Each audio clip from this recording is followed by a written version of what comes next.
And then you get salesmen who won't do admin. Well, that's easy, just get someone to come and do admin. But, you know, try and build a team. And I've got a friend, Emma Jones, who does the Enterprise Nation website. And she says, you know, the world has changed so much in the last few years where you don't really have, a lot of people don't have a company anymore. They're just them, and they collaborate with about 10 people who all collaborate with 10 people. You don't have employees. You just have informal structures where you all help each other at very reasonable rates with a lot of favours, and it de-risks the whole thing, makes it far more fun and enjoyable. And there are websites like Enterprise Nation, which I listed at the end, where you can go and meet those sort of people.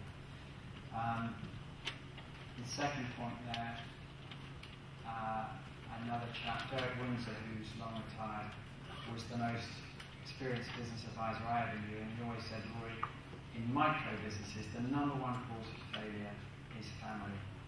If you haven't got your family behind you, I can't imagine doing what I do without full support from my family. I just couldn't. It would just be miserable. So, I mean, in my case, I get permission to work weekends and stuff like that with a smile instead of a snarl, and that's very, very important. And it is about believing in yourself. It's amazing what you can do if you believe in that thing that you're doing. So that is the four main sections. I've now got a collection, and we've got 15 minutes, I think. Collection of points and then some discussion, I hope. So the first point, very obvious, I suppose, but it is an expensive way to learn. And again, I keep meeting people who kind of wish they hadn't learned with their own money, because it's so easy to blow 50 grand on business. So if you can learn elsewhere, and by the way, when we start, we all think there's a window of opportunity that will last about 10 minutes. Well, it'll last about 10 years. I thought when I did this, quick, before anyone else spots the gap.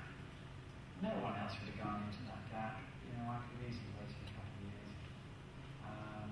But I thought, even with all that 3i experience, I still thought, oh, this online thing, I didn't explain, but I wanted to do an online publisher because in the stock market we used online information, so I thought, well, that's where the world's going. I mean, nothing clever about it, it was obvious, we all knew. But when I started publishing, there was no online. None of my customers could use online. CDs didn't exist. So we had to print. And I didn't know anything about publishing either, so I had quite an expensive learning process. And another example comes to mind. A friend, Jonathan Mills, rushed off one day, having just committed to do a load of stuff with me, which he then uncommitted to. He said, Rory, opportunity of a lifetime, company going into receivership, I can buy it this week. If I buy it this week, it's the, you know, these are all these fantastic reasons, but if I can't buy it, he's putting it into receivership, even though it's highly profitable. Well, does that sound funny to you? And he was an accountant, and he is a brilliant accountant. But what he didn't do was say, slow down, give me a week, I'm going to get 3 guys in, it was a boat building company, I'm going to get 3 guys in from the boat building industry to just look over it and tell me what they think. You know where this is going. He ended up in intensive care.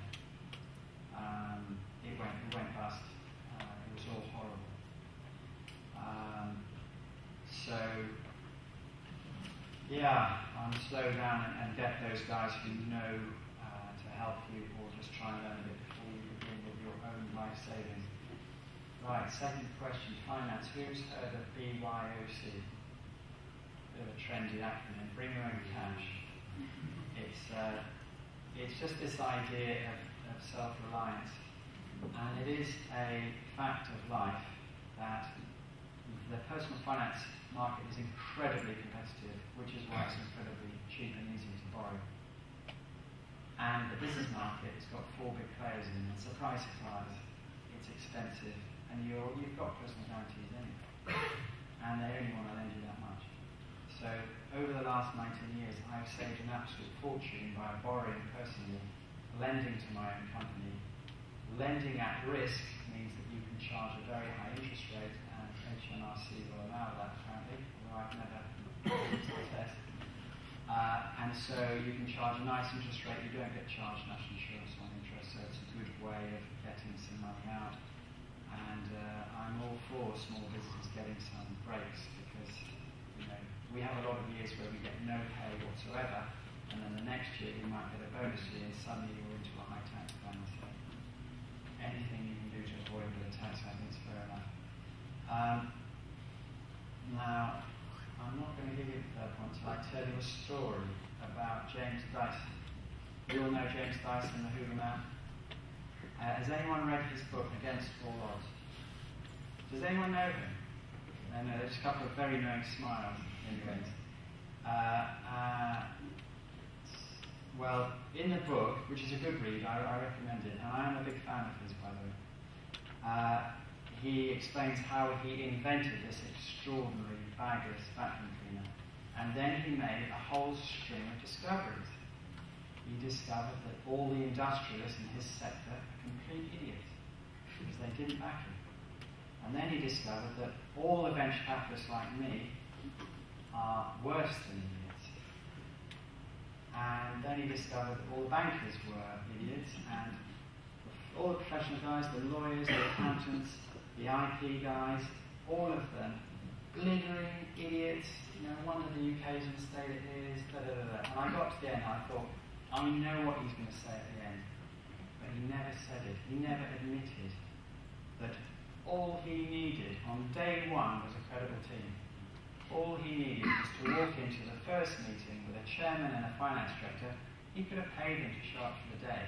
I mean, it wouldn't quite work like that because the chairman comes along and says, I know he's an inventor, and I know what we all think about inventors. In venture capital, you know, the word inventor, you run screaming from the room. They're black holes into which you pour money. And, you know, I just need to do this. They haven't even thought of the market yet, let alone cash flow. But James Dyson, and he's an inimitable way, and that's why he's so successful, because he's such a big-headed, brilliant person. He never admitted that that's all you need, and I think for all of us, I mean, I don't know what all your businesses are, but to have some big hitters involved with you, somehow get some names there. And going back to the trial thing, what I did with my company, I went to a tiny little office which went under the name of Prince's Trust in a slightly dubious way. It kind of was Prince's Trust, but it wasn't. And I did a trial with it. It was very successful. I then had a Prince's Trust trial of my stuff. And it was true. It was slightly misleading. And I could then go out with that and people went, oh, well, if they like it, you know, I'll have a look at it. Well, it was true. It was very good stuff. But until then, no one would even look at it, of course. So, that credibility. Next point, stepping stones. If I go in and help anyone's business, you know, you're going for a day and lend a hand, the first thing I will do is say, where are you being successful? And they'll go, oh, well, you know, we've done this thing over here. Okay, so have they introduced you to any other companies? Have they given you a testimonial? Have they agreed to be a reference site so that when you're talking to this guy, you can say, phone him?